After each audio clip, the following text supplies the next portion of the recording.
जनस्तथा आराध्य दैवतं पुण्यं सर्वमे रघुनंदन कृपा कटाक्षाची या किरणे मोह समुद्राचे आटणे घडे जय त्या श्रीकृष्णे वंदू तया ते श्रीराम जयांचे करिता स्मरण होय सकल विद्यांचे अधिकरण ते वंदूया श्री चरण श्री गुरुंचे जय जय रघुवीर समर्थ।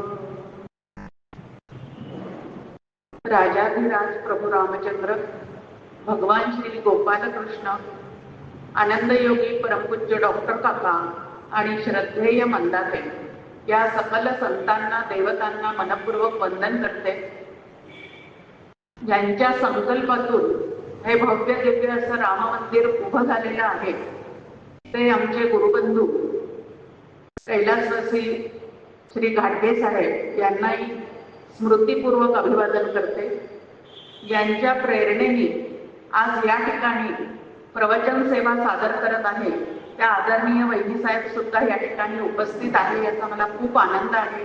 त्यांनाही मनपूर्वक वंदन करते आणि उपस्थित असणाऱ्या सर्व साधकांना मनपूर्वक अभिवादन करते। पुरुषोत्तम मास म्हणजेच अधिक मास त्याचं निमित्त साधून या ठिकाणी आपण भगवद्गीतेतला 15वा अध्याय म्हणजे पुरुषोत्तम योग पाहण्याचा प्रयत्न करत आहोत।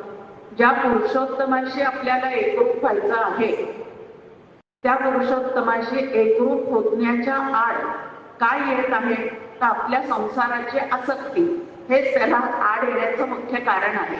आपल्या समोर ज्ञानेश्वर माऊली एक सुंदर ओवी ठेवतात, अगापै पंडुकुमारा येता स्वरूपाची या घरा करी तसे आडवारा विश्वाभासू जो।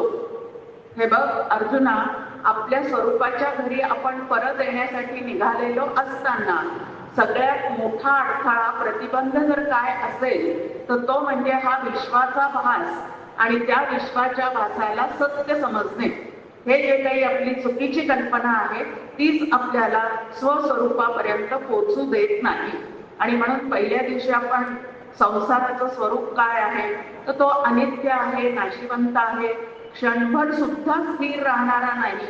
आणि जो क्षणभर सुद्धा स्थिर राहत नाही त्या संसाराच्या माध्यमातून आपण स्थिर आनंदाचा शोध घ्यायला निघालेले आहोत। म्हणजे हेच किती चुकीचं आहे। जे अत्यंत अस्थिर आहे त्याच्याकडून आपली अपेक्षा काय आहे तर स्थिर आनंदाची अपेक्षा आहे। तुकाराम महाराज छान एक आपल्या समोर दृष्टांत देतात। ते म्हणतात की ढेकणाचे बाजे सुखाची कल्पना मूर्खत्व वचना येऊ पाहे। एखाद्याला खूप गाढ झोपेचा आनंद लुटायचा आहे आणि ते झोप घेण्यासाठी जर त्याने ढेकणाने भरलेली बाज निवडली तर त्याला कधीतरी सुखाचा अनुभव येणार आहे का?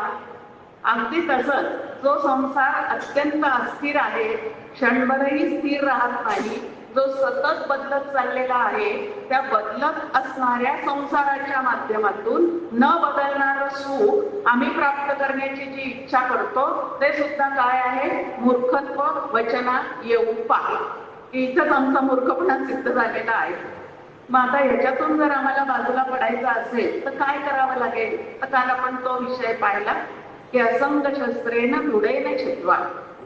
मी माझ्याच्या संघातून माझा स्वभाव, माझी आवड, मी यूं आहे, मी त्यूं आहे, जातीचा अभिमान, कुळाचा अभिमान, स्वतःच्या कर्तृत्वाचा अभिमान या सगळ्याचा जो संघ तुम्हाला आम्हाला चिकटलेला आहे त्या संघातून स्वतःला बाजूला केलं पाहिजे। आता हे बाजूला करत असताना कोणाचा संघ धरला म्हणजे आम्ही निस्संग होऊ तेही आपण पाहिलं की संतांच्या संगतीत राहिल्याशिवाय निस्संग होता येत नाही आणि निस्संग झाल्याशिवाय असंग पुरुषाशी एकरूपता आपली मूळचीच आहे ती आपल्या लक्षात येत नाही।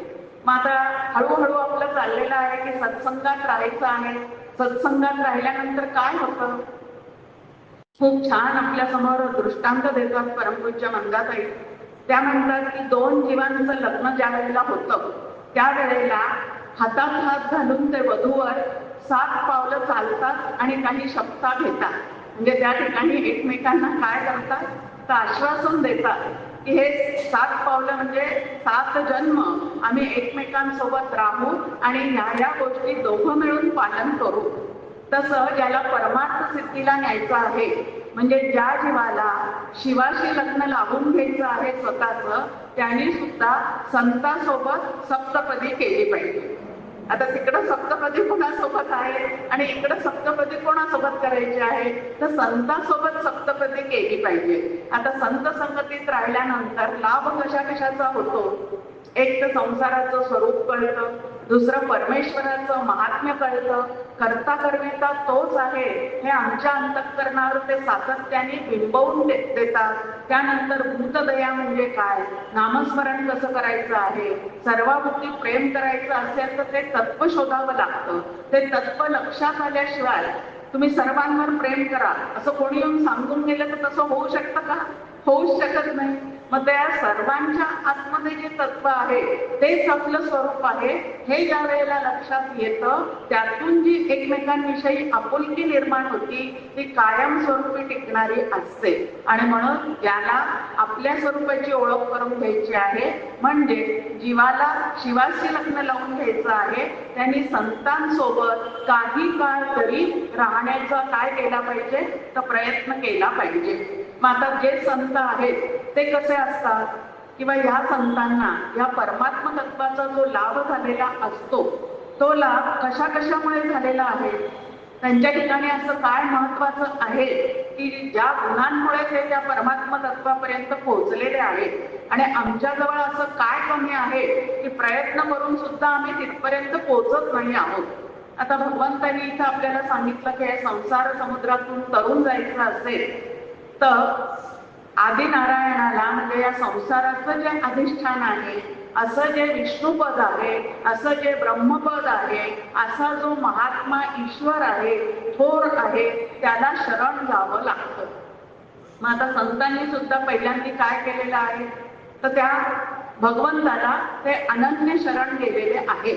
आणि अनन्य शरणतेचा अर्थ आपण कालही पाहिला की अनन्य शरणता म्हणजे मी माझं आता इथून पुढे काहीच नाही, जे काय आहे ते त्याचं आहे, तो करणार आहे, तो जे करतो ते माझ्या कल्याणाचं आहे आणि त्यात राहणं हेच माझं खरं कल्याण आहे, हे असं मनाला पटवून स्वतःचा एकही संकल्प प्रपंचाविषयी उठून न देणं याला संतांच्या संगतीत शरणगत्ता प्राप्त होणं असं म्हणतात. आणि संतांच्या शरणात गतीत राहिलं की हळूहळू आपल्याला त्यांच्याप्रमाणे हळूहळू त्या परमात्मा तत्वाशी एकरूप होता येतं.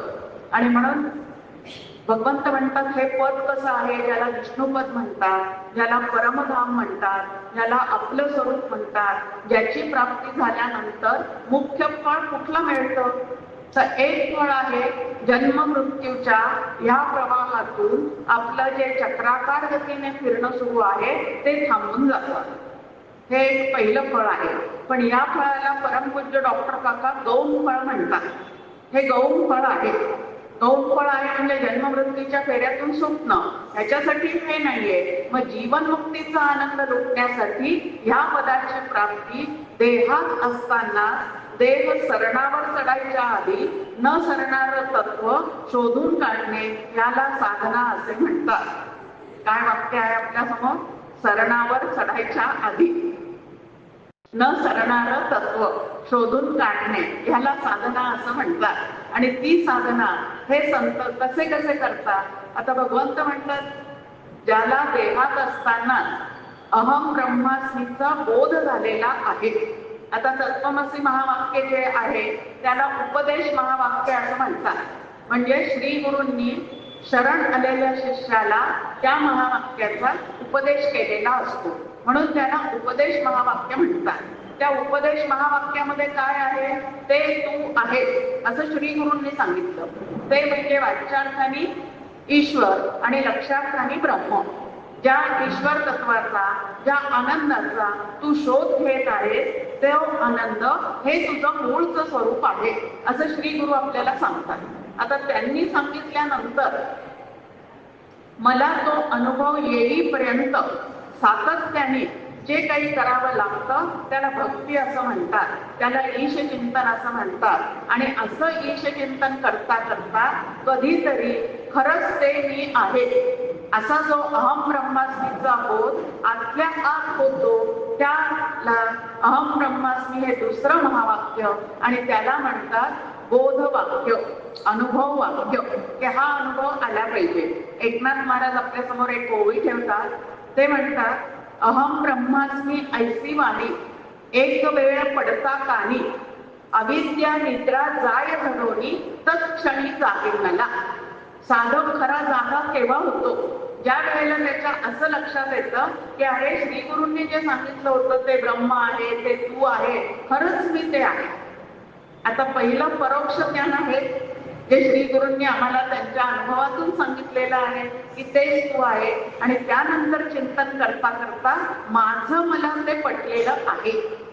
उदाहरण आहे आपल्या समोर, शास्त्र ग्रंथांचा अभ्यास करत असताना दोन शब्द आपल्या समोर नेहमी येतात, एकाला परोक्ष ज्ञान म्हणतात, एकाला अपरोक्ष ज्ञान असं म्हणतात। आता परोक्ष ज्ञान म्हणजे जे संतांकडनं, जे ग्रंथ वाचनातून तुम्हाला आम्हाला कळलेलं आहे, यथार्थ शब्दज्ञान, त्या शब्दांचा अर्थ सुद्धा आतमध्ये कळलेला आहे, त्याला परोक्ष ज्ञान असं म्हणतात। आणि अपरोक्ष ज्ञान म्हणजे प्रत्यक्ष अनुभवाला आलेलं ज्ञान।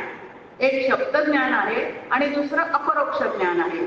छोटस उदाहरण पाहिलं की आपल्याला लक्षात येईल, नाही तर हे शब्द ऐकल्यावरच घाबरायला होतं आणि सगळेजण वहिनी साहेबांना म्हणतील परत यांना बोलवू नका, अवघड अवघड बोलतात। तर असं काही त्यात अवघडपणा काही नाहीये। मग काय आहे, आता 7वी 8वीत असताना बघा आई या विषयावर निबंध लिहायला सांगितलेला होता। आता आई या विषयावर निबंध लिहित असताना अनेकांच्या कविता, अनेकांनी आधी लिहिलेले शोध निबंध हे सगळे वाचून मला तो निबंध लिहायचा आला। 3-4 पानाचा तो निबंध आई या विषयावरचा मी पूर्ण लिहून काढला। जे शिक्षक होते त्यांना पण तो आवडला, 4 ठिकाणी 4 वर्गात त्यांनी तो वाचून दाखवला। आता हे सगळं खरं आहे की अनेकांच्या कविता वाचल्या, अनेकांच्या त्याच्या आधीचे त्याच्यावरचे लेख वाचले आणि मग तो निबंध मी तयार करून त्यांना सादर केला। तो आवडला, त्याला बक्षीस मिळालं, तो भाग वेगळा। पण तिथं मला फक्त परोक्ष ज्ञान आहे, फक्त शब्द ज्ञान आहे आई या विषयाचं। मग मला आई या विषयाचं अपरोक्ष ज्ञान केव्हा झालं? ज्या वेळेला मला पहिलं अपत्य झालं तेव्हा आई म्हणजे काय हे कळलं। तोपर्यंत आईचं माझ्या ठिकाणी असणारं ज्ञान कसं आहे? नुसतं शब्द ज्ञान आहे। पण ज्या वेळेला प्रत्यक्ष अपत्य प्राप्ती झाली त्यावेळेला आईपणा म्हणजे काय ते लक्षात आलं। तसं इकडं व्हायला पाहिजे। आता दृष्टांत कशासाठी आहे? आता श्रीगुरूंनी सांगितलं, मीही ते कबूल केलं, मी ते आहे असले पाहिजे वगैरे वगैरे, पण प्रत्यक्ष ज्या वेळेला मी तेच आहे, श्रीगुरूंनी जे सांगितलं तेच मी आहे असा जेव्हा माझा दृढ निश्चय होईल त्याला काय म्हणतात? तर अनुभव ज्ञान असं म्हणतात, अपरोक्ष ज्ञान असं म्हणतात, प्रचिती असं म्हणतात। आणि सगळ्या संतांचा प्रचितीवर अत्यंत भर आहे आणि त्या प्रचितीशिवाय हे नुसतं शब्दज्ञान काही उपयोगाचं नाही। शब्दज्ञानाचा अभ्यास प्रचितीसाठी आहे, हे जर लक्षात आलं तर शब्दज्ञानामध्ये तुम्ही आम्ही अडकून पडणार नाही। महत्वाचं आहे की हे सगळं ऐकून घेतल्यानंतर आपल्या जीवनामध्ये ते उतरवण्याचा प्रयत्न करणे, याला साधना असे म्हणतात। साधना म्हणजे नेमकं काय करायचं? तर जे जे मी संतांकडनं, जे जे श्रुती माऊलीकडनं, जे जे मी ऐकलेलं आहे ते तसंच्या तसं चिंतन करत करत माझ्या प्रपंचात उतरवण्याचा प्रयत्न करणे, म्हणजे ऐकलेलं तत्वज्ञान जीवनाभिमुख करणे, याला साधना असे म्हणतात। अशी साधनेची एक छान व्याख्या आपल्या समोर येऊन जाते।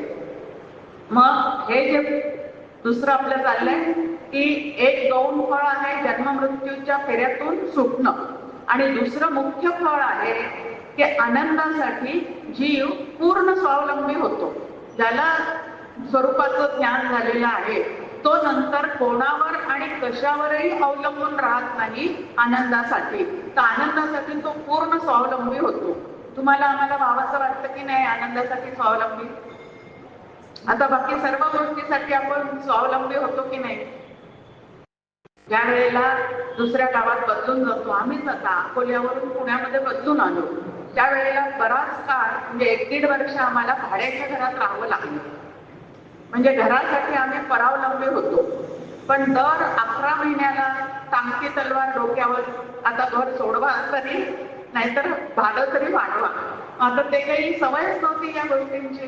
नाही, मग स्वतःच्या 4 भिंती असल्या पाहिजेत असा विचार केला आणि घरासाठी स्वावलंबी झालो. म्हणजे स्वतःसाठी एक फ्लॅट खरेदी केला. आता घरासाठी स्वावलंबी झालो आणि निश्चिंत झालो की आता कोणी आपल्याला इथून हाकलणार नाही, परत 11 महिन्याला आपल्याला सामान उचलावं लागणार नाही.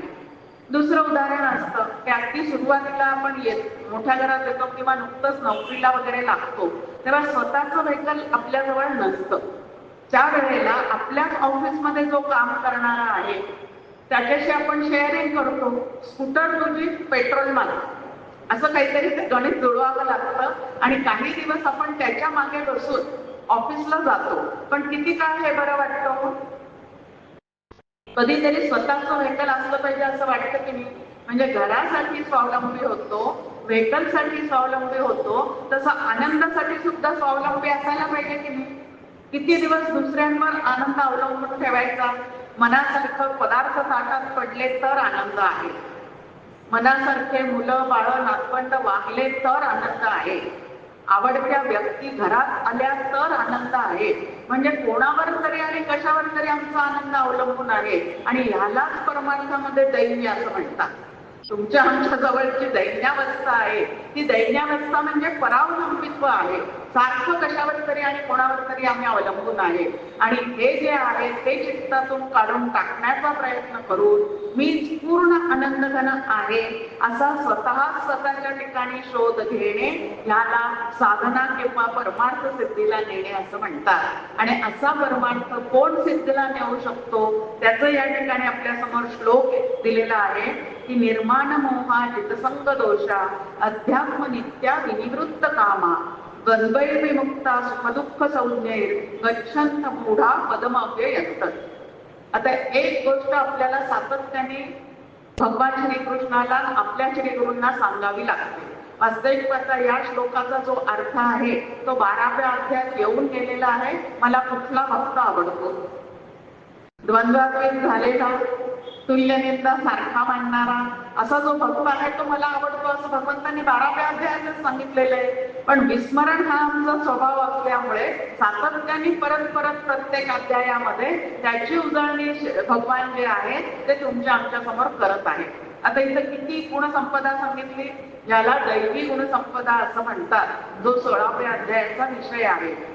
आता अत्यंत उत्तम असणाऱ्या त्या परमात्म तत्वापर्यंत मला पोहोचायचं असेल तर निदान उत्तम गुणी किंवा उत्तम लक्षणे तरी मला व्हावं लागेल की नाही? आता व्यवहारामध्ये आपली मुलगी कोणाला द्यायची असेल म्हणजे लग्न करून तिच्यासाठी स्थळ पाहायचं असेल किंवा दुसऱ्याची मुलगी आपल्या घरात आणायची असेल तर आपण म्हणतो सगळं तोला मुलाचं पाहिजे. मग आता ज्याच्या भेटायला निघालो त्याच्या तोला मुलाचं आम्ही असलं पाहिजे की नाही? तो भगवंत कसा आहे? उत्तम पुरुष आहे आणि आमच्याजवळ एकही उत्तम गुण नाही. असं जर असेल तर ज्याच्याशी एकरूपता आम्हाला साधता येईल का? साधता येणार नाही. म्हणून इथं उत्तम लक्षणांचं उत्तम गुणांचं वर्णनच या श्लोकात केलेलं आहे. आता सगळ्यात पहिल्यांदा सांगितलंय ज्याच्या चित्तातून मान अपमान हे द्वंद्व गेलेलं आहे. सोपं आहे का हे? आता मान झाला, अपमान झाला. मान सन्मान झाला की आनंद होतो, अपमान झाला की दुःख होतो. आता मान आणि सन्मान हे देह सापेक्षतेने आणि व्यक्ती सापेक्षतेने होतात की नाही? आणि इथं अभ्यास चाललेला आहे देह म्हणजे मी नाही. मग त्या देहाचा कोणी मान केला काय आणि कोणी सन्मान केला, अपमान केला काय? मला आतमध्ये वाईट वाटण्याचं काही कारण आहे का? पण आमची अंतःकरण वृत्ती नको त्या ठिकाणी या देहाशी निगडीत आहे, त्या व्यक्तित्वाशी निगडीत आहे. म्हणून तिथं काही कमी जास्ती झालं की डोळ्यामध्ये लगेच काय होऊन जातं आमच्या? लेडीज असून तर लगेच पाणी येऊन जातं आणि इकडचं लगेच हातपाय मुठी आवळल्या जातात. एकूण मान अपमान झाले की ताबडतोब अगदी सेन्सेबल अंतःकरण आमचं जे आहे ते तिथे चिकटलेलं आहे. एरवी कधी डोळ्यातून पाणी येत नाही, पण असं झालं की लगेच डोळ्यातून पाणी होतं, कारण देहासक्ती खूप आतमध्ये आहे. माझा देह म्हणजे मी नाही असा माझा अभ्यास चाललेला आहे, आणि त्या देहाला कोणी मान सन्मान दिला नाही तर मात्र माझे पापड मोडत असतील तर त्या उत्तम पुरुषापर्यंत मी पोहोचेल का? मान सन्मान हवासा वाटणं म्हणजे द्वैतात रंगणं आहे. कारण अपमानही दुसऱ्याकडनं होतो, सन्मानही दुसऱ्याकडनं होतो. म्हणजे दोन असल्याशिवाय मान अपमान हे होतच नाही. आणि त्या दोन मध्ये जर मी अडकलेली असेल तर इकडं अद्वैताचे ग्रंथ घरात आहेत, अद्वैताचा अभ्यास चाललेली आहे, आणि अडकलेली मात्र कुठं आहे? तर द्वंद्वात रुतून बसलेली आहे. म्हणून ज्याचे मान सन्मान गेलेले आहेत, आता गेलेले आहे हा एक त्याचा भाग आहे. आणि दुसरं, झाले नाही झाले तरी ज्याचे पापड मोडत नाही त्याचा त्यांनी जाणीवपूर्वक त्याग केलेला आहे, असं एक उत्तम लक्षण जे द्वंद्वातीत होण्यासाठी गरजेचं आहे ते त्यांनी अंगीकारलेलं आहे. आता त्याच्यापर्यंत पोचायचं असेल तर तुम्हाला आम्हाला सुद्धा हे आचरणात उतरवावं लागेल की नाही? माझी पोस्ट, माझा मान सन्मान, माझा कुटुंबातला अधिकार सारखं डोक्यात ते इतकं ठासून भरलेलं आहे की त्याचं थोडं जरी कुठं अवमान होताना दिसला तरी आमची तळपायाची आग मस्तकापर्यंत जाते. आणि असं आगीने भरलेलं हे कोठार असेल तर शांती तृप्ती समाधान कुठं आहे हो? आगीमध्ये एखादी वस्तू पडलेली आहे आणि तरी ती शांत आहे, छान आहे असं कधी होतं का? होत नाही. अंतःकरण अतिशय शांत लागतं त्या परमात्मा तत्वाचा अनुभव घ्यायचा असेल तर. आणि आमचे छोट्या छोट्या गोष्टींनी जर पापड मोडत असतील तर आम्ही त्या पदापर्यंत कधीच पोचणार नाही. म्हणून सगळ्यात पहिल्यांदा मान अपमानादी द्वंद्व ज्यांनी आपल्या चित्तातून जाणीवपूर्वक काढून टाकलेलं आहे, ही एक साधना आहे. हे आम्हाला कधी कळतंय का? आता कुटुंबात असेल, समाजात वागताना असेल, या दोन गोष्टी आमच्या समोर येणारच आहेत. त्या होणार नाही तसं होऊच शकत नाही. जगात वावरताना हे दोन्ही गोष्टी आमच्या जीवनामध्ये घडणारच आहेत. पण त्या प्रत्येक घडामोडीनंतर जर माझं अंतःकरण घडत आणि मोडत असेल तर मला आनंदाने जगता येईल का? अजिबात जगता येणार नाही. आणि म्हणून या ठिकाणी आपल्या समोर आहे की ज्यांनी चित्तातले मान अपमान हे द्वंद्व काढून टाकलेलं आहे, हे पहिलं लक्षण. त्यानंतर आपल्या समोर सांगितलेलं आहे की ज्यांनी सर्व विषयांपासून, विषयांच्या संघापासून स्वतःची सुटका करून घेतलेली आहे. डॉक्टर काका म्हणतात रोज संध्याकाळी प्रार्थना करताना आम्ही करुणाष्टक म्हणतो. त्या करुणाष्टकामध्ये छान समर्थांनी लिहिलेलं आहे, विषयजनित सुख हे सौख्य होणार नाही. आम्ही रोज ते म्हणतो, पण आचरणात आता ओढ पाठ आहे. आम्ही रोज म्हणतो सुद्धा, पण या विषयांच्या मागे लागून माझ्या चित्ताला पूर्ण स्वरूपता येणार नाही हे मी कधी समजून घेतलंय का? आणि विषयांच्या मागे धावणं माझं थांबलंय का? तर त्याचं उत्तर आपल्या समोर येतं, हे अजिबात काहीही झालेलं नाही. म्हणणंही चाललेलं आहे आणि विषय सुख आमच्या आतमध्ये ठाण मांडून बसलेला आहे. खरंच विषयांमध्ये आम्हाला पूर्ण सुखी करण्याचं सामर्थ्य आहे का? आता विषयामधलं सुख अनित्य आहे, ही पहिली गोष्ट आहे. दुसरी गोष्ट आहे, ह्या दृश्य जगतातले जे विषय आहेत ते जिथं असतात तिथं सुंदर असतात. तिथून ते बाजूला झाले की त्यांचं सौंदर्य नष्टच झालेलं किंवा ते त्रासच देतात. एक उदाहरण पाहू म्हणजे लक्षात येईल. रस्त्याने आम्ही चाललेले आहोत, एक फार सुंदर अशी एखादी तरुणी आपल्या समोर चाललेली दिसते. कुरळे, लांब सडक, काळेभोर असे तिचे केस आहेत. आता मोहात पडलो की हे वर्णन ऐकता क्षणी लांब सडक वेणी घातलेली आहे, काळेभोर केस आहे आणि कुरळे सुद्धा आहे. आता असं सौंदर्य तुम्हाला आम्हाला पाहायला सुद्धा आवडतं. आता इथपर्यंत ते केस छान आहे त्याबद्दल अजिबात वाद नाही. सौंदर्याला सौंदर्य म्हणणं किंवा सुंदर म्हणणं यातही काही गैर नाही, पण त्या विषयांचा आतमध्ये ज्या वेळेला प्रवेश होतो तेव्हा ते कसे त्रासदायक होतात. ते केस पाहिल्या जर मला असं वाटलं की माझे सुद्धा असेच लांब सडक व्हावे असं डोक्यात आलं की मग सेसान, इंदुलेखा, अमुक कर, तमुक कर. आणि एवढे प्रयत्न करून सुद्धा ते लांब होत नाहीत, ते होतच नाही, कारण त्याची सुद्धा मर्यादा जी आहे ती ठरलेली आहे. आता दुसरा भाग आहे, आपले लांब होत नाही पण निदान आपल्या मुलीचे तरी व्हावे, आणि म्हणून ते प्रयत्न सुरू आहे. आता तीही गोष्ट कोलमडून पडते, मग तिसरं परत येतं की निदान सून तरी कशी आणावी. म्हणजे आता एक हा विषय डोक्यात घुसला की आमचं किती तऱ्हेने अनावश्यक चिंतन आणि त्याच्या मागे धावणं सुरू होतं. आता दुसरी गोष्ट आहे, इतका सुंदर लांब सडक कुरळा तो केस जर तिथून बाहेर पडला आणि माझ्या ताटात आला, जरा विचारात. आता कितीही सुंदर असला तरी ताटात आलेला केस कधी सुंदर छान वाटतो का? तो कधी आम्ही खाऊ शकतो का? म्हणून म्हटलं की या दृश्य जगतातले सगळे विषय जे आहेत ना ते जागच्या जागी सुंदर असतात, तिथून बाजूला झाले की त्याची सुंदरता मोडून पडलेली असते. बघा तुम्ही, चॉकलेट अतिशय जिभेवर खूप छान स्वाद देणारी गोष्ट आहे. अत्यंत मोठे झालं तरी आपल्याला ते आवडतं. मग तेच चॉकलेट जर गालाला लागलं, हाताला लागलं तर त्याचं सौंदर्य आहे का ते निघून जातं? आपण कधी एकदा ते धुवून टाकू असं वाटतं. म्हणून दृश्य जगतातले जेवढे विषय आहेत त्यांना हा अनित्यतेचा डाग लागलेला आहे. म्हणून विषयांच्या नादी लागून पूर्ण सुख मला कधीच मिळणार नाही. आणि म्हणून छान काव्य आहे आपल्यासमोर परमपूज्य मंदाता यांचं, विषयांचा केव्हाही संग बरा नाही, विषयी जे त्यांचाही संग बरा नाही. एक वेळ विषय आम्हाला कमी त्रास देतील, पण विषयी लोक जे आहेत ना ते मात्र आम्हाला फार भंडावून सोडतात. म्हणून अशांचा संग जो आहे तो चित्ताला लागूच द्यायचा नाही. जे विषयी आहेत त्यांचा अजिबात नाही, कारण इतक्यादा ते सांगतात ही गोष्ट छान आहे, एकदा खाऊन तर बघ, एकदा पिऊन तर बघ. आता पिऊन तर बघ एकदा झालं, नको असल्याची गोष्ट एकदा फक्त माझ्यासाठी आग्रह करतात, माझ्यासाठी एकदा पिऊन बघ, आणि एकदा का त्याची टेस्ट तिकडे डेव्हलप झाली की त्या माणसाचं पूर्ण वाटोळं केल्याशिवाय तो विषय थांबतच नाही. आता दुसरा एक भाग आहे, विषयांनी आम्हाला धरलेला आहे तर आम्ही त्यांना पकडलेला आहे.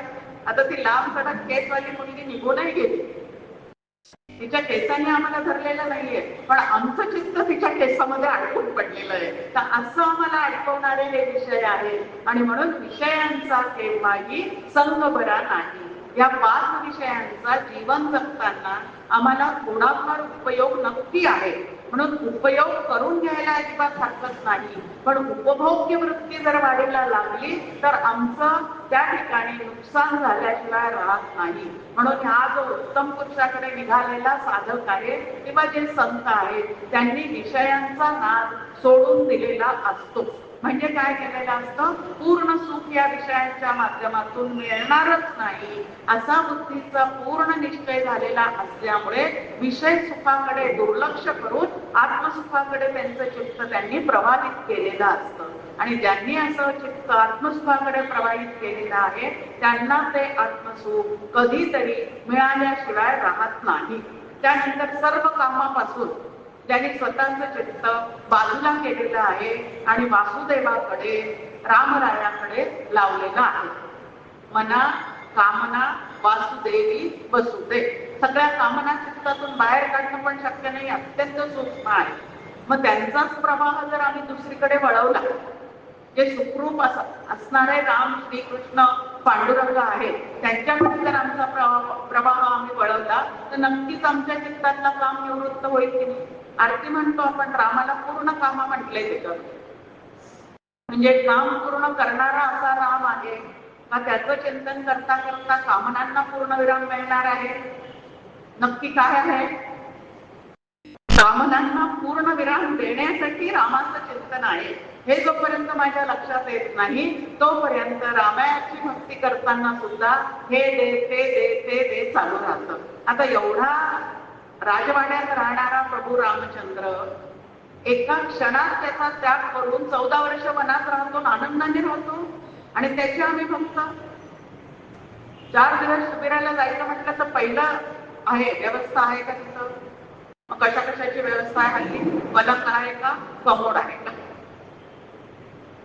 4 दिवस सुद्धा आम्हाला जे इंद्रियांना वळण लागलेलं आहे त्याच्यातून बाजूला व्हावंसं वाटत नाही. आणि तरी आम्ही रामरायाचे भक्त आहोत. कसं शक्य आहे? ज्याच्याकडे जायचंय तसं थोडंफार होण्याचा प्रयत्न जो आहे तो तुम्हाला आम्हाला या ठिकाणी करावा लागतो. नंतर द्वंद्वातून जो मुक्त झालेला आहे, खरं तर द्वंद्व एकच आहे मुख्य, सुख आणि दुःख. आणि सुख आणि दुःख हा भगवंत देत नाही, हे सातत्याने आपण लक्षात घ्यायचं.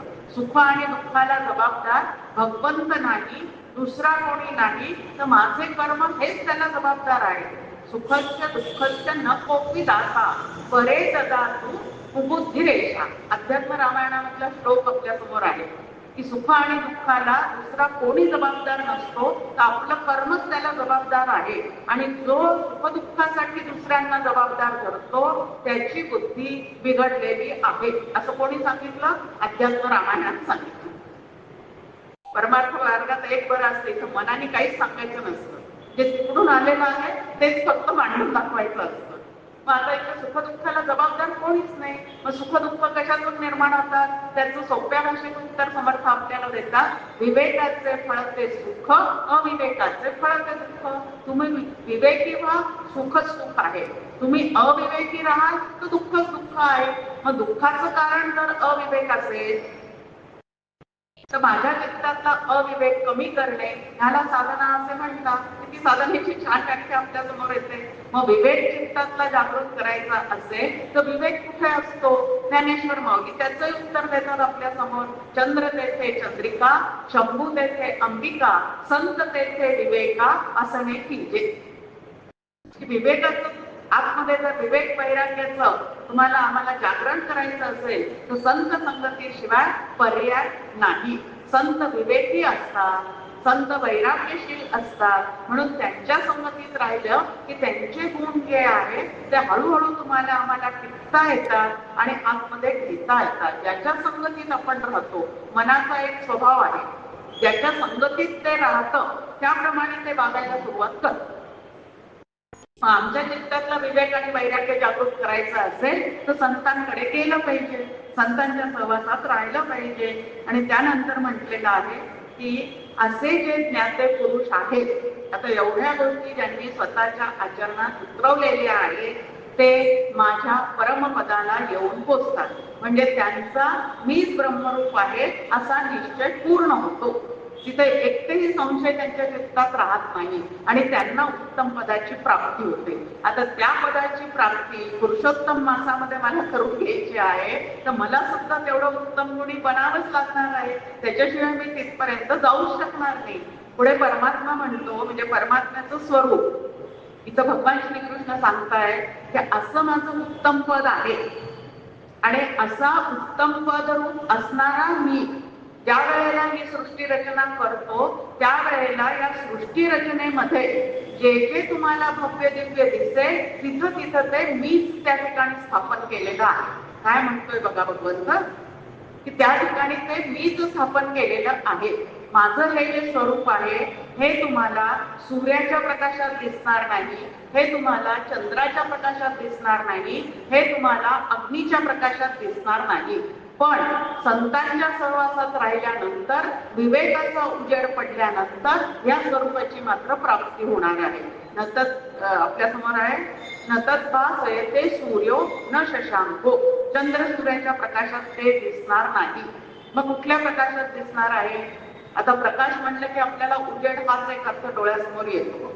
मग ट्यूबचा उजेड असेल, त्यानंतर सूर्याचा उजेड असेल, तो उजेड डोळ्यात येतो आणि लक्षात येतं की तो प्रकाश आहे. पण अजून एक प्रकाश असतो, तो आपण व्यवहारामध्ये पण त्याचा विचार करतो. एखादी गोष्ट जर एखाद्याला तीनदा समजून सांगितल्यानंतर एक प्रश्न विचारतो, पडला का उजेड? मग काय आहे तो उजेड? कुठला आहे? ज्ञानाचा उजेड.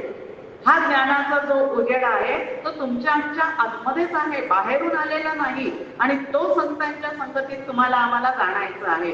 आता या परमात्म्याचा प्रकाश म्हणजे ज्ञान प्रकाश आहे. तिथं असा उजेड नाही, पण ज्ञानाचा उजेड आहे.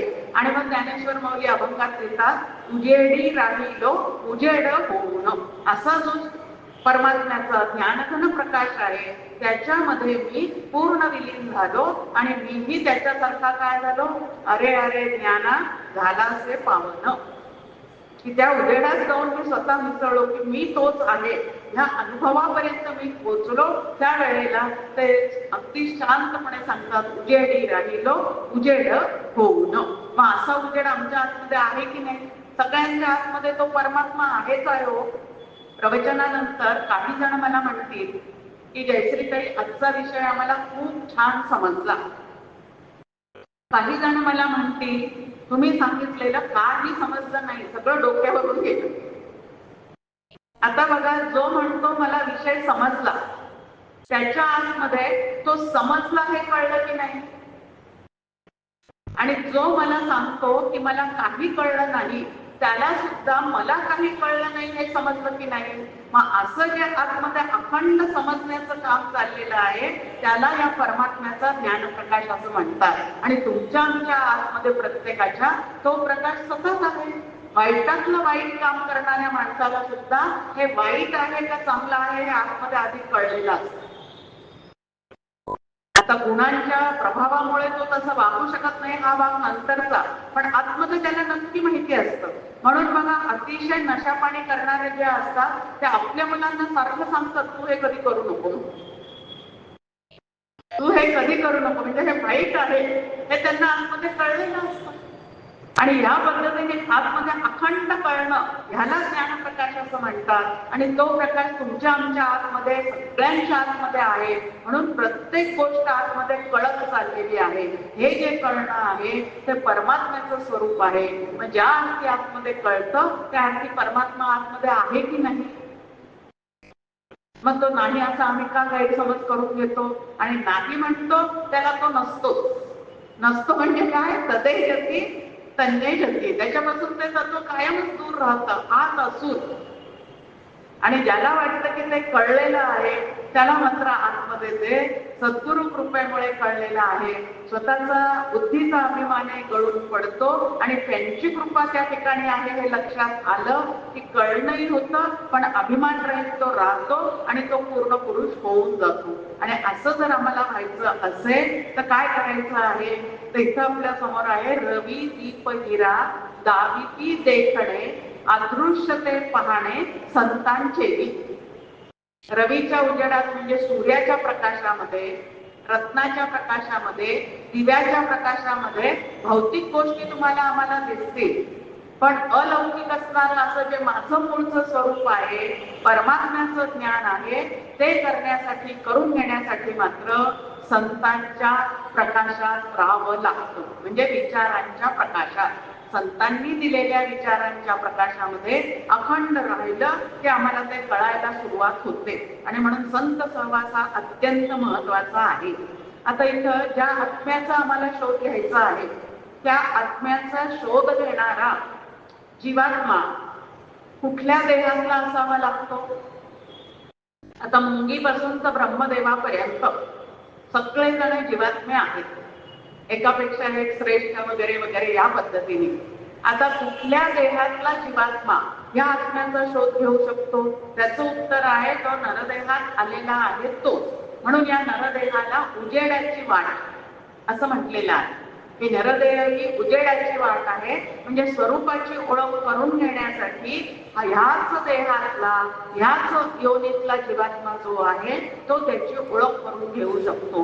बाकी खालच्या योनीत असणारे कुठलेही पशु पक्षी त्याची ओळख करून घेऊ शकत नाही.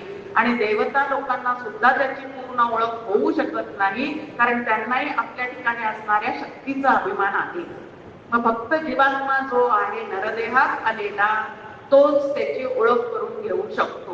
म्हणून नरदेहाचे संबंधे बहुत पावले उत्तम पदे अहंता सांडुनिया स्वानंदे सुखी झाले. छान उत्तर आपल्या समोर दिलेलं आहे की ज्यांना नरदेह प्राप्त झालेला आहे तेच या परमात्म्याचा शोध घेण्याचे अधिकारी आहेत. मग आम्हाला तो प्राप्त झालेला आहे की नाही? मग आम्हाला जमणार नाही असं का वाटतं? कारण आधी आम्ही त्या पद्धतीने कधी विचारच केलेला नाही. म्हणून मग आता नरदेह ही उजेडाची वाट आहे, नरदेहातच हे साध्य होऊ शकतं. तर नरदेहाचं आद्य कर्तव्य जर काही असेल तर ते म्हणजे भगवंताचा शोध घेणे, भगवंताचा वेध घेणे आणि भगवंताशी असलेलं ऐक्य पुन्हा एकदा अनुभवणे. ऐक्य आहेच आहे, पण गैरसमजुतीमुळे ते नाही असं वाटायला लागलेलं आहे. मग या सगळ्याचा अभ्यास करून मी आणि माझा भगवंत वेगळे नसून आम्ही एकच आहोत इथपर्यंत तुम्हाला आम्हाला हा अभ्यास करता करता पोचायचं आहे. पुढे हा जो आहे जीवात्मा, त्याचं स्वरूप इथं आपल्याला 2-4 श्लोकामध्ये सांगितलेलं आहे की हा जो नरदेहात आलेला जीवात्मा आहे त्याचं प्रारब्ध संपता क्षणी तो या देहातून बाहेर पडतो.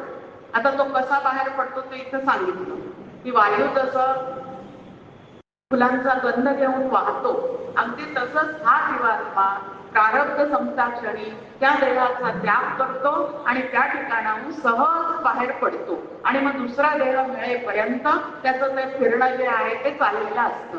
म्हणून ते 10 दिवस पाळा, 13वा दिवस करा वगैरे वगैरे काय आपल्या मागे सांगितलेलं आहे. पण तो जेव्हा बाहेर पडतो त्यावेळेला तो त्याच्या संस्कारासह बाहेर पडतो.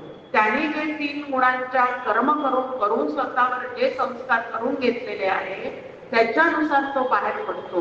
म्हणून नरदेहात आलेल्या जीवात्म्यांनी प्रत्येक कर्म करत असताना सावध राहावं आणि सदा सर्वदा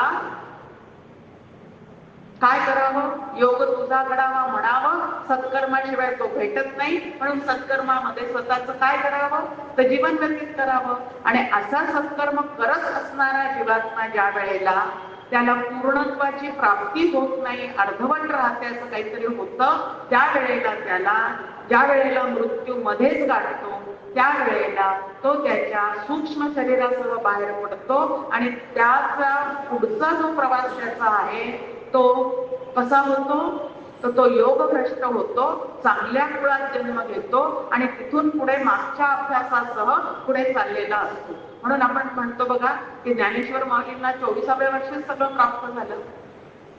आता त्यांना हे लहान वयात झालेलं आत्ता दिसतंय आणि ते आपल्याला हरिपाठात सांगतात मागल्या जन्मी मुक्त झालो, आधीच्या जन्मीच मी मुक्त झालेला आहे. म्हणजे त्याच्या आधीपासून त्यांचा हा प्रवास सुरू आहे आणि हा प्रवास करता करता ते आता ज्या वेळेला त्यांचं वय दिसतं ते अगदी छोटं दिसतं, पण जीवात्मा आधीपासून असं काय झालेला असतो, पुढे पुढे पुढे आलेला असतो. तसंच तुम्हाला आम्हाला सुद्धा प्रत्येक कर्म करत असताना जर आम्ही सावध राहू आणि सतत शुद्ध पुण्य जर मिळवण्यासाठी आमचं सगळं काही चाललेलं असेल तर शुद्ध पुण्यामुळे परमात्म्याची ओळख होते. शुद्ध पुण्यामुळे त्याची चित्ताला ओढ लागते, आत्मज्ञान करून घ्यावंसं वाटतं, स्वतःचं स्वरूप जाणून घ्यावंसं वाटतं, ईश्वराची भेट झालीच पाहिजे असं वाटतं आणि मग त्याच्यासाठी हे सगळं बहुत सुकृताची जोडी तेव्हा विठ्ठल आवडी. सुकृत असल्याशिवाय विठ्ठलाची आवड निर्माण होत नाही. अनंत जन्मीचं असं शुद्ध पुण्य असल्याशिवाय गोपिकांसारखं कृष्णावरचं प्रेम निर्माण होत नाही. त्यांचं होतं की श्रीकृष्णावर प्रेम, पण त्याला अनंत जन्मीची त्यांची शुद्ध पुण्याची साधना होती. मग आमचं जर ते कुठे कमी पडत असेल तर ते सत्कर्म वाढवण्याचा प्रयत्न करायचा आणि त्याच्या योग्यतेचं होण्याचा आपण काय करायचं आहे तर पुढे पुढे जाण्याचा प्रयत्न करायचा आहे.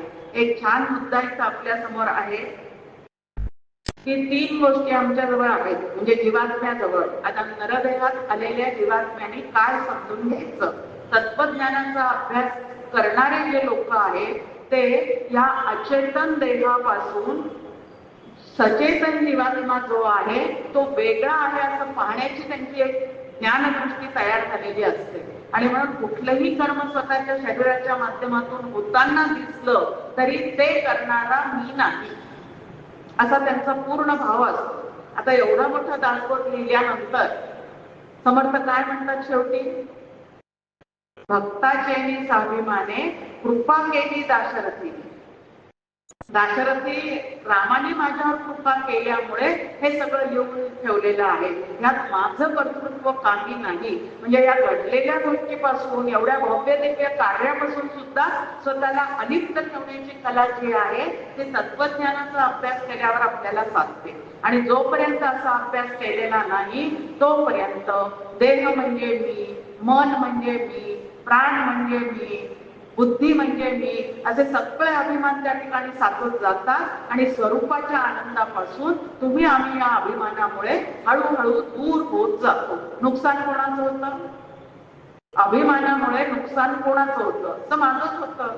पण हल्ली आपलं खूप भर आहे इगो, त्यांचा इगो दुखावला गेला. आता इगो म्हणजे काय? अभिमान दुखावला गेला.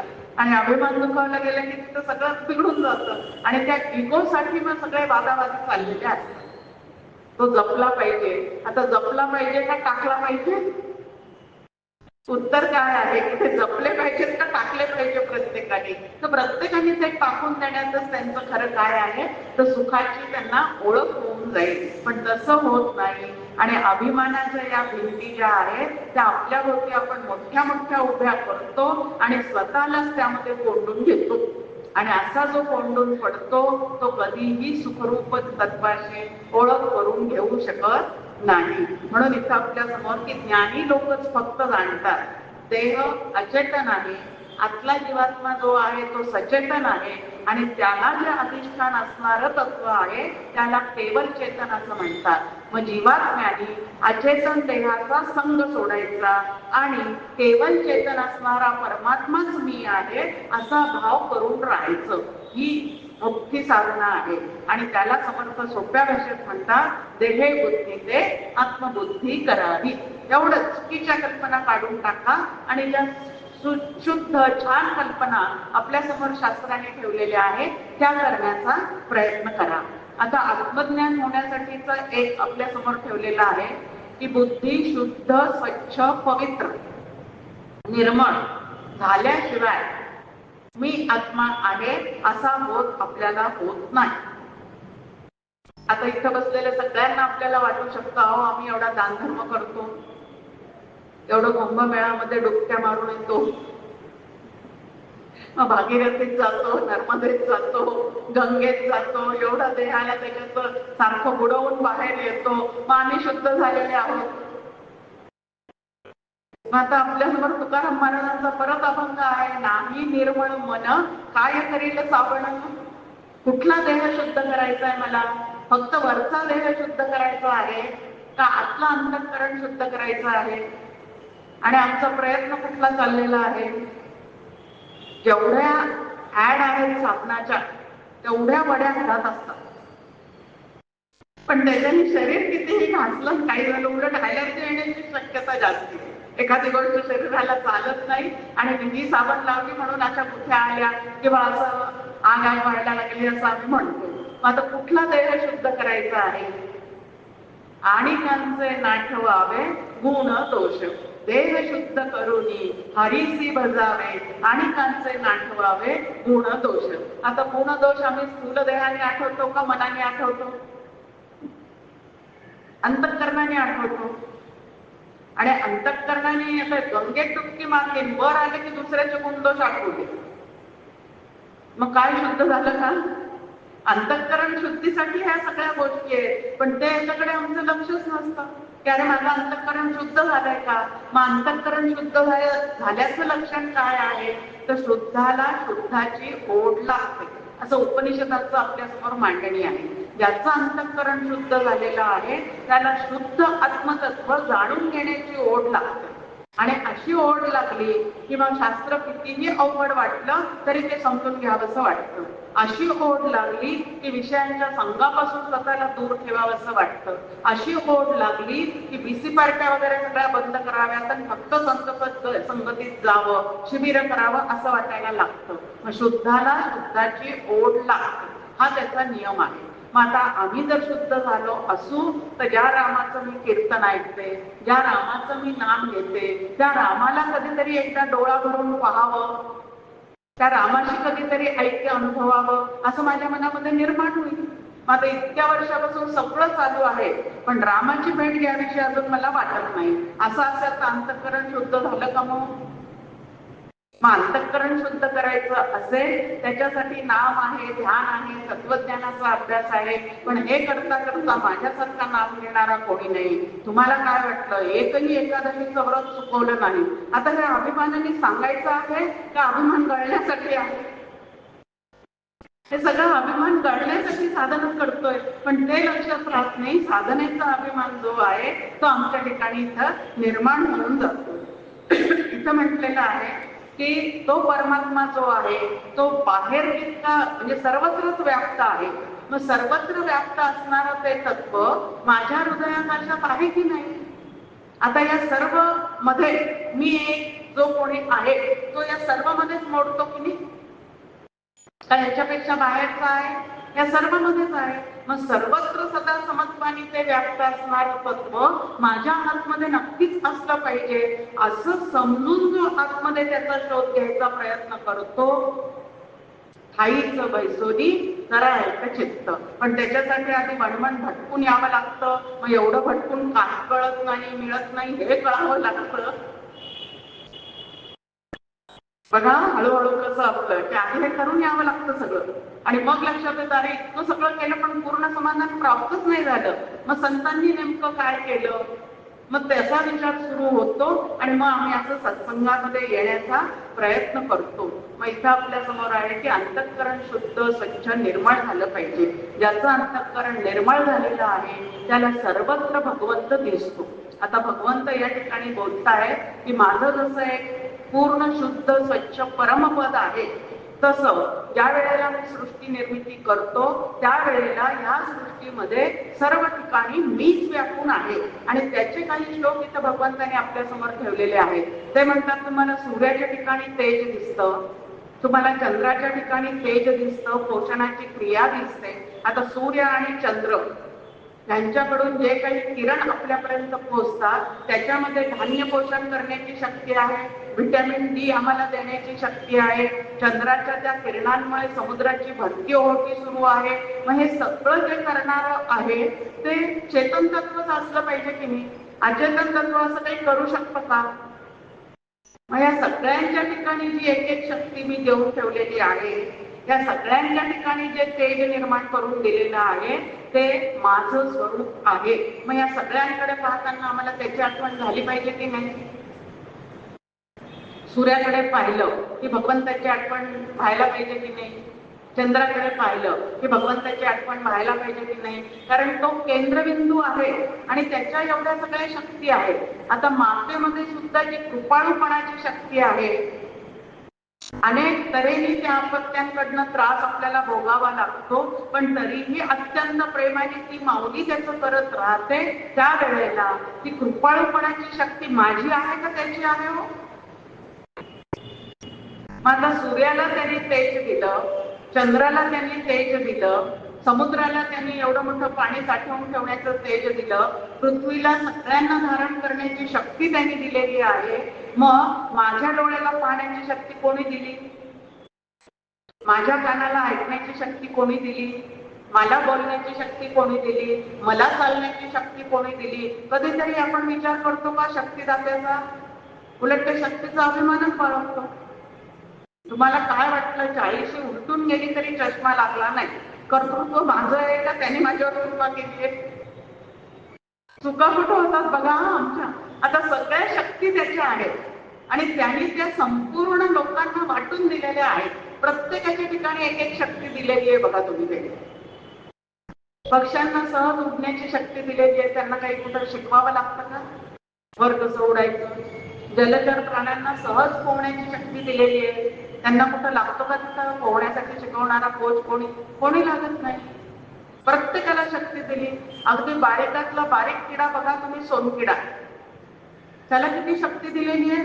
जे धान्य आम्हाला दळून आणून भिजवून भाजून खाऊनही पचत नाही त्याचं तो पीठ करतो. मग त्याला ही शक्ती कोणी दिली? मुंगीला, तिला त्रास देणाऱ्याला चावण्याची शक्ती कोणी दिली?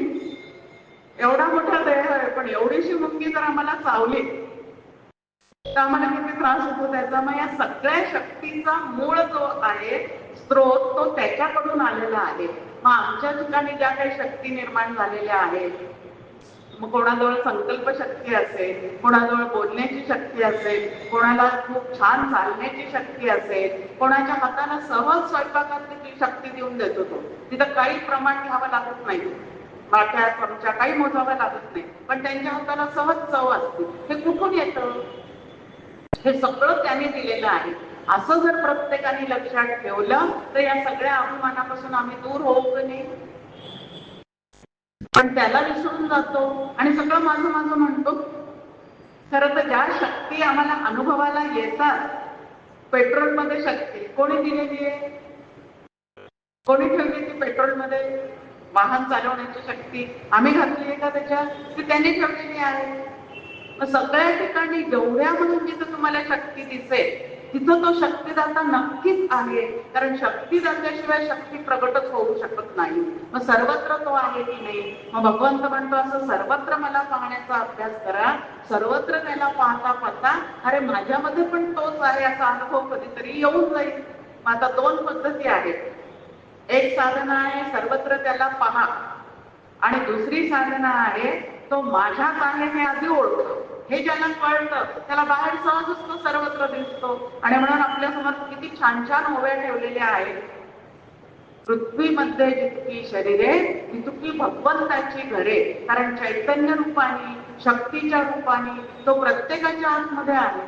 मग सगळी त्याची घरं आहेत. पण अद्वैताचा अभ्यास करणारे आम्ही जे कोणी आहोत त्यांना माहेरच्यांमध्ये परमेश्वर दिसतो, सासरच्यांमध्ये कोण दिसतो? इथं सुद्धा द्वैतच आहे आमच्या चित्तामध्ये. आणि अभ्यास मात्र अद्वैताचा चाललेला आहे. तेही माणसं आहेत, हेही माणसं आहेत. त्यांच्याही ठिकाणी चैतन्य आहे, याच्याही ठिकाणी चैतन्य आहे. आणि हे चैतन्य ओळखणं याला साधना असं म्हणतात. डॉक्टर काका गमतीने एक आपल्या समोर भाग ठेवतात. ते म्हणतात की सून जर साधक असेल तर तिने सासूमध्ये ब्रह्म पाहावं, आणि सासू जर साधक असेल तर तिने सुनेमध्ये ब्रह्म पाहावं. आता ब्रह्म पाहावं म्हणजे नेमकं काय करावं? तू ब्रह्म आहे असं सारखं एकमेकांना सांगावं का? ब्रह्म इज इक्वल टू आनंद. ब्रह्माचं मूळ स्वरूप काय आहे?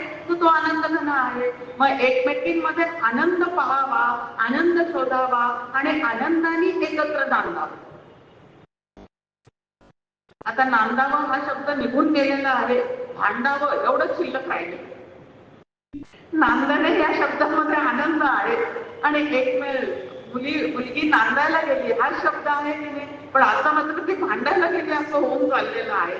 ते कुठंतरी आपण थांबवलं पाहिजे की प्रत्येक जीवामध्ये एक तरी उत्तम गुण नक्की आहे. तो उत्तम गुण ओळखावा, तो उत्तम गुण सतत त्याचा समोर ठेवावा. म्हणजे त्याच्याशी वागणं जे आहे ते चांगलं होतं. आणि वाईट गुणांचं सारखं चिंतन असेल तर आपली इच्छा असू दे नसू दे ती व्यक्ती समोर आली की कपाळाला आठ्या पडल्याशिवाय राहत.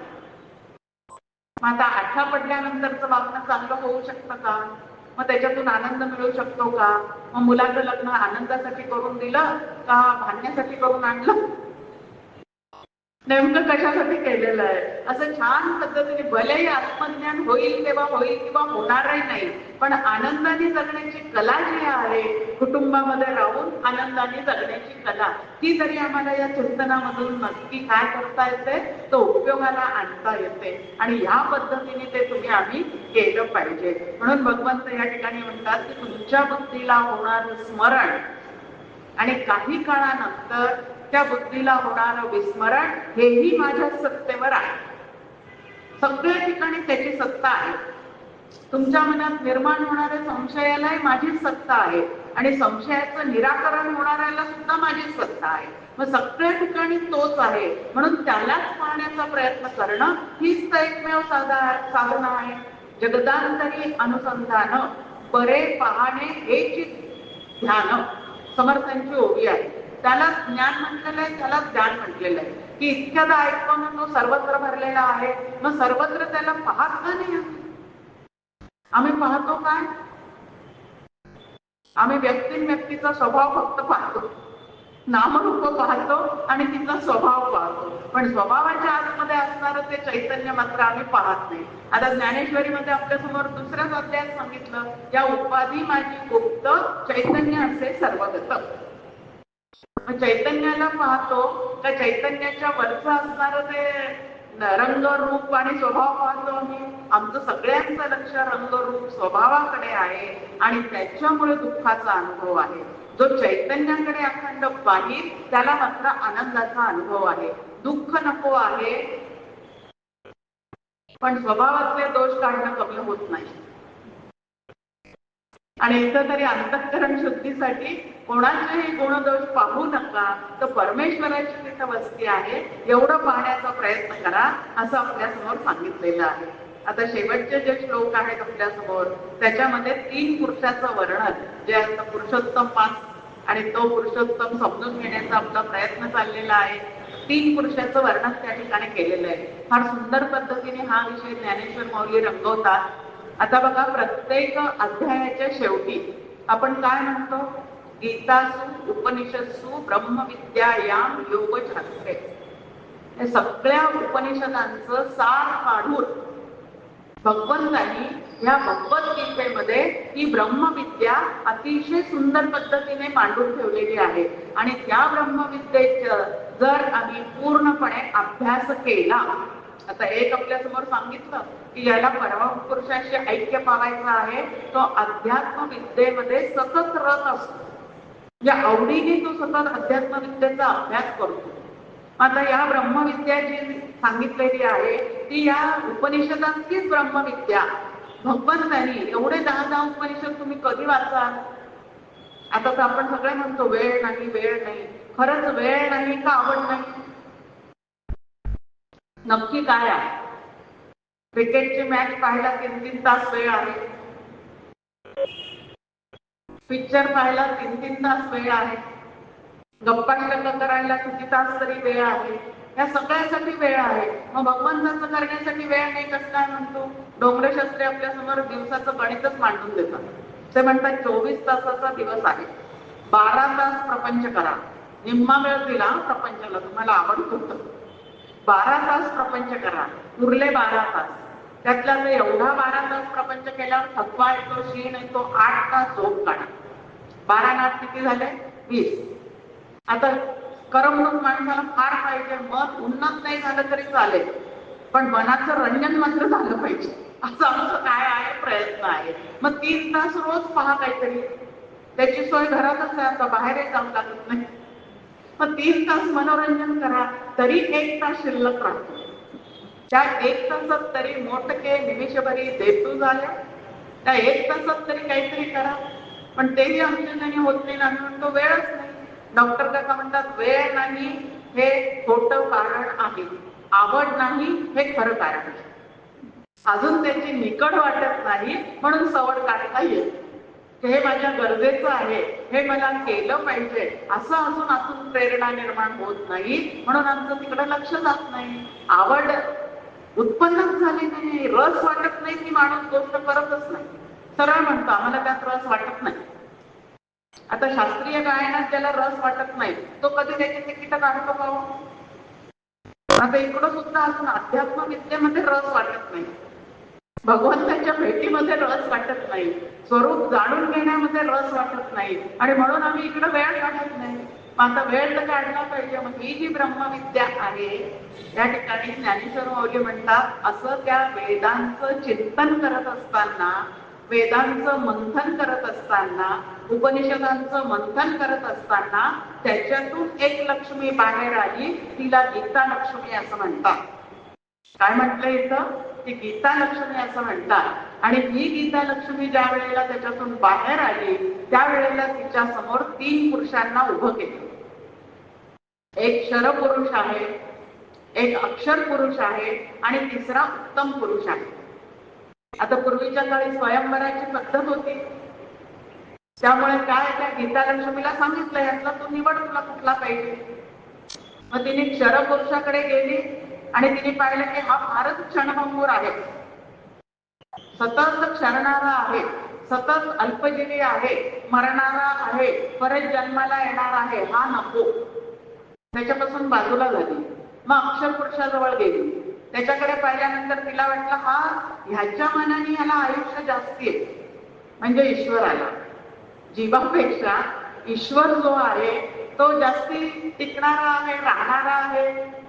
सृष्टीचा प्रलय होईपर्यंत, सृष्टी उत्पन्न करून सृष्टीचा प्रलय होईपर्यंत हा अखंड राहणारा आहे. पण प्रलयानंतर हा सुद्धा जाणारा आहे. म्हणजे जीवाच्या मनाने हा अविनाशी आहे, पण हा सुद्धा नंतर प्रलय काळी जाणाराच आहे. म्हणून हाही नको. अखंड आनंद देणारा एकच उत्तम पुरुष आहे. आणि म्हणून त्यांनी उत्तम पुरुषामध्ये काय केलेलं आहे, तर तिने त्या गीता लक्ष्मीने उत्तम पुरुषाला माळ घातलेली आहे. आणि म्हणून फार छान वर्णन केलेलं आहे या गीताशास्त्राचं. त्या ठिकाणी भगवंत म्हणतात की ही जी गीता आहे ती काय करते नेमकं, तर संसार जिनते शस्त्र. या भगवद्गीतेतला प्रत्येक श्लोक म्हणजे संसारासारख्या महाशत्रूला पूर्णपणे बाजूला करून तुम्हाला जिंकून देणारा आहे. प्रत्यक्ष अवतरविते मंत्र. आत्मतत्व जाणण्यासाठी प्रत्यक्ष त्या आत्मतत्वाला आपल्या समोर उभं करण्याचं सामर्थ्य या गीतेमध्ये भगवंतांनी निर्माण करून ठेवलेलं आहे. पण ती गीता नुसती पठण केली पाहिजे का पठण करता करता समजून घेतली पाहिजे? 3 गोष्टी काका सांगतात. मी मनाने काहीच सांगत नाही. एकदा काका सांगतात, एकदा मंदाताई सांगतात, आणि दोन्ही मिळून तुमच्या समोर मांडल्या. ती काका म्हणतात कंठगत करणं हे खूपच चांगलं आहे. एक आहे नेत्रगत करणं, म्हणजे डोळ्याने त्याच्याकडे त्या ग्रंथ समोर ठेवून वाचून काढणं, त्याला नेत्रगत करणं असं म्हणतात. नंतर ते पाठ करणं, याला कंठगत करणे असं म्हणतात. पण तिसरं महत्वाचं आहे ते स्वभावगत करणं.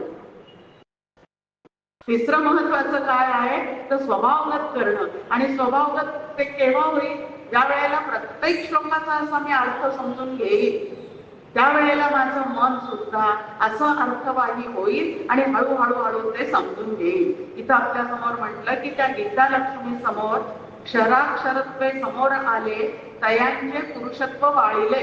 क्षर आणि अक्षर जे आहे ते वाळून जाणारे आहेत, म्हणजे संपणारे आहेत. म्हणून मी तिथून पुढे सरकली. मग सर्वस्व मज दिदले. मग म्हणजे उत्तम पुरुष, जो वाच्यार्थाने श्रीकृष्ण आणि लक्षार्थाने ब्रह्म आहे. इथे श्रीकृष्ण म्हणतात नंतर तिने माझ्या गळ्यात माळ घातली, कारण मी उत्तम पुरुष आहे, कायमचा असणारा आहे, कायमचा टिकणारा आहे, कधीही नाहीसा होणारा नाही, तर अखंड राहणारा मी असा आहे. आणि म्हणून त्या गीता लक्ष्मीने काय केलेलं आहे, तर त्या वनमालीला श्रीकृष्णाला म्हणजे उत्तम पुरुषाला माळ घातलेली आहे. मग आता एवढा भगवद्गीतेचा अभ्यास झाल्यावर आम्ही माला कोणाला घालायची आहे? समर्थ फार छान आहे ओवी आपल्या समोर ठेवतात. देह देऊळ आत्मा देव, कोठे धरू जाता भाव, जीव ओळखोनी देव तेथेची लावावा. जीव देव ओळखोनी जीव तेथेची लावावा. व्यवहारात म्हणतो ना आपण, माझा याच्यावर फार जीव जडला, त्याच्यावर फार जीव जडला, असं व्यवहारात जेव्हा आपण जीव जडवून बसतो त्याला समर्थ उत्तर देतात, जीवलग जीव घेती मावता जन्म देती. व्यवहारात ज्या व्यक्तींच्या ठिकाणी आपला जीव जडलेला आहे त्याच व्यक्तीच्या अनुसंधानात जर आपण देह ठेवलेला असेल तर परत तिच्याच पोटी, तिच्या मुलाच्या पोटी, तिच्या कन्येच्या पोटी परत काय होतं, जीवलग जीव घेतली मागोता जन्म देती. म्हणजे परत आपण जन्ममृत्यूच्या फेऱ्यात अडकतो. पण स्थूल देह आणि आतमध्ये असणारं आत्मतत्व, हा देह जो आहे तो देवालयासारखा आहे आणि आतलं आत्मचैतन्य जे आहे ते देवासारखं आहे. आणि म्हणून जीवाने देवळापेक्षा देवळात असणाऱ्या देवावर जास्ती प्रेम करावं. मग आम्ही कशावर करतो? चैतन्यावर जास्ती प्रेम करतो का देवावर जास्ती प्रेम करतो? चैतन्य लक्षातच राहत नाही आमच्या. इतकं ते आमच्या जवळ आहे आणि जवळची गोष्ट माणसाला कधीच दिसत नाही, दूरच्या दिसतात पण जवळचं दिसत नाही. ते ब्रह्मतत्व इतकं जवळ आहे, इतकं जवळ आहे, तेच तुम्ही आणा. जवळ ही पण भाषा त्याच्या ठिकाणी नाही, तर तेच तुम्ही आहात असं ते ब्रह्मतत्व आहे. पण तरी सुद्धा आपल्याला मात्र ते आपल्यापासून दूर वाटतं. आता अचेतन असणारा आमचा देव जो आहे तो प्राणोत्क्रमण होताच खाली पडून जातो. त्या जीवात्म्याच्या जोपर्यंत वासना शिल्लक आहे तोपर्यंत देह जरी तो जुना पडलेला असला तरी वासाची गिरणाही यथाविहाय. एक साडी सोडून दुसरी साडी नेसावी तसं तो एक देह सोडून जीवात्मा दुसरा देह त्या ठिकाणी त्याला प्रारब्धाने प्राप्त होतो. मग जीवात्मा सुद्धा एकदाच मरतो. केव्हा मरतो? जेव्हा देहात असतानाच त्याच्या वासना पूर्णपणे नाहीशा होतात, तेव्हा त्याचं एकदाच काय, आता तो मरतो असंही म्हणता येत नाही. कारण जीवात्माच मुळात भासमान आहे. जन्मतो तो देह जन्मतो. मग जीवात्माचा तो भास एकदाच संपतो ज्या वेळेला आमचा जीवभाव जो आहे तो पूर्णपणे आम्ही समर्पित करतो. जीवा ब्रह्मत्व आहे संकल्प लोकी. ज्या वेळेला मी जीव आहे, मी देह आहे, हा माझा संकल्प पूर्ण बाजूला होईल आणि मी ब्रह्म आहे हा संकल्प तिथं स्थिर होईल, त्यावेळेला आम्ही ब्रह्मरूप होऊन जाऊ. आणि ब्रह्मरूप होऊन जाऊ म्हणजे काय होणार आहे? जो तुकाराम महाराजांचा अनुभव आहे, आनंदाचे डोही आनंद तरंग, आनंदाचे अंग आनंदाचे, की ह्या जीवनामध्ये दुःख नाही ओखदा एवढे. आता बघा, सुखसोयींनी युक्त एक तरी वस्तू त्यांच्या घरात आहे तो, आणि तुमच्या आमच्या घरात किती वस्तू आहेत की ज्याच्याने मला सुख मिळेल म्हणून आणून ठेवलेले आहे, कोपऱ्या कोपऱ्यात आणून ठेवलेले आहेत. याच्याने मला सुख मिळेल, पिचपटने मला सुख मिळेल, आणून ठेवा. आता सुख मिळतं का दुःखच जास्ती आहे? जोपर्यंत नोकर चाकर करतात तोपर्यंत सुख आहे. जेव्हा माझ्यावर करायची वेळ येते त्यावेळेला काय होतं, त्या ठिकाणी चिडचिडच जास्त वाढते. खूप सुंदर सुंदर वस्तू घरात आणून ठेवल्या, तेवढं पोसपास करत बसावं लागतं. आणि जेव्हा वयोमानाप्रमाणे ते होत नाही तेव्हा आनंदापेक्षा या सगळ्यातून आम्हाला मिळतं काय? दुःखच प्राप्त होतं. मग आनंद हा बाहेर नाही, तो तुमच्या आतमध्ये आहे. आणि त्या आनंदाचा ज्याला शोध घेता येतो तो आनंदाने पूर्ण जीवन व्यतीत करतो. मग बाई कर्कशा असेल तरी त्याचं काही तक्रार नाही, उलट बरे झाले देवा. कोणाविषयी काहीही तक्रार नाही, असा आनंद जर चित्ताला पाहिजे असेल तर भगवद्गीतेचे सगळेच अध्याय अशा सुंदर पद्धतीने समजून घ्यावेत. आणि समजून घेतल्यानंतर एक छान इंग्रजी वाक्य नेहमी डॉक्टर काका समोर ठेवतात, know the system, use the system, get the result, forget the system. Forget केव्हा म्हटलंय? सिस्टीमचा उपयोग झाल्यावर, ते अनुभवाला आल्यावर फॉरगेट. पण आमचं फॉरगेट केव्हा आहे? निरूपणी सत्कृत्य होते, सलत्याग होता, सवयी जाते. इथून उठलं की लगेच ते सगळं विस्मरणात जातं. आता असं का विस्मरण होतं त्याचं उत्तर डॉक्टर काका देतात. ते म्हणतात, मी प्रॅक्टिस करत असताना अनेक भगिनी माझ्याकडे त्यांच्या लहान मुलांना घेऊन यायचं. कोणाचं तरी पोट फुगलेलं असायचं, कोणाचं तरी नाक फुगलेलं असायचं, आणि त्या सगळ्याचं कारण त्यांनी काहीतरी नाकात घातलेलं असायचं, कानात घातलेलं असायचं, पोटात चिंचुका गेलेल्या असायच्या, काहीतरी गिळलेलं असायचं. आता हे सगळं निष्ठून गेलं पाहिजे तरच ते परत व्यवस्थित होईल. आणि म्हणून मी त्यांना एकच उपाय सांगत होतो, एक चमचा घरी जाऊन एरंडेल तेल घ्या. एरंडेल तेल दिलं की सगळं निष्ठून जातं. आता हा उपाय होता त्याच्यावरचा. मग आता आपण सगळेजण सुद्धा इथून उठलं की प्रपंचाचं एरंडेल पितो, सगळं प्रवचन निष्ठून जातं. आणि सगळे विचार निष्ठून गेले तर ते आम्ही व्यवहारात कधी उपयोगात आणणार आहे? हे सगळं माझ्याजवळ आहे, पण ग्रंथात आहे, वहीत लिहिलेलं आहे. ते ग्रंथ कपाटात आहे, वह्या पर्समध्ये आहे, पण उघडून कधी पाहिल्याच नाही, तर त्याचा उपयोग काय आहे? म्हणून हे अंतःकरणात गेलं पाहिजे. आणि जेव्हा हे अंतःकरणात जाईल त्यावेळेला आम्हाला त्याचा नक्की उपयोग करता येईल. इथं भगवंत म्हणतात, सातची बोलाचे नवे हे शास्त्र, पै संसार जिनुते शस्त्र. भगवद्गीतेचा अभ्यास ज्यांनी केला म्हणून तिला भव द्वेषिणी असं म्हटलेलं आहे बघा. सुरुवातीला जे आपण म्हणतो त्याच्यात तिला भवद्वेषिणी. आता भवाचा ती द्वेष करते म्हणजे भवसागर तिथं उरतच नाही. ज्याने गीताशास्त्राचा उत्तम अभ्यास केलेला आहे त्याच्या चित्तामध्ये ह्या भवसागराविषयीची भीती उरतच नाही. त्यांनी भवसागर काय केलेला असतो? पूर्ण ओलांडलेला असतो. आत्मा अवतरविते मंत्र अक्षर ये. ते आत्मा प्रत्यक्ष तळ हातावर असावा आवळा, तसा तो प्रत्यक्ष आत्मा तुम्हाला आम्हाला याच्या अभ्यासाने कळायला लागतो. आणि म्हणून भगवद्गीता हे अत्यंत फक्त कोर्टात ठेवणारा ग्रंथ नाही. आता त्याच्यावर हात ठेवून सगळेच खोटं बोलतात हे आपल्याला माहिती, आणि इथं तर सत्याचा शोध तुम्हाला आम्हाला घ्यायचा आहे. मग या सत्याचा शोध घ्यायचा असेल तर भगवद्गीतेचा ग्रंथ घरात असणं हे जितकं महत्वाचं आहे, त्याचं पाठपाठांतर करणं हेही महत्वाचं आहे, त्याचं पूजन करणं हेही महत्वाचं आहे, पण सगळ्यात महत्वाचं आहे तो समजून घेणं. आणि इथं भगवंत सुरुवातीलाच म्हणतात 15व्या अध्यायाच्या सुरुवातीला, खरा वेदवेत्ता कोण आहे? ज्याने संसाराचं स्वरूप जाणलं, ज्याने जीवाचं स्वरूप जाणलं, ज्याने ईश्वराचं स्वरूप जाणलं, आणि हे सगळं जाणता जाणता ज्याने मी ब्रह्म आहे असं निश्चय केला, तो खरा ह्या सगळ्याचा अधिकारी होतो. आणि त्यांनी खरी भगवद्गीता आचरणात आणलेली आहे. आता या भगवद्गीतेचं असं सुंदर जे काही चिंतन आहे ते चिंतन करण्यासाठी वारंवार एकत्र यावं, वारंवार या पद्धतीने प्रवचन कीर्तन ऐकावेत. आणि ऐकता ऐकता हळूहळू चित्तातला मोह कमी होत जातो.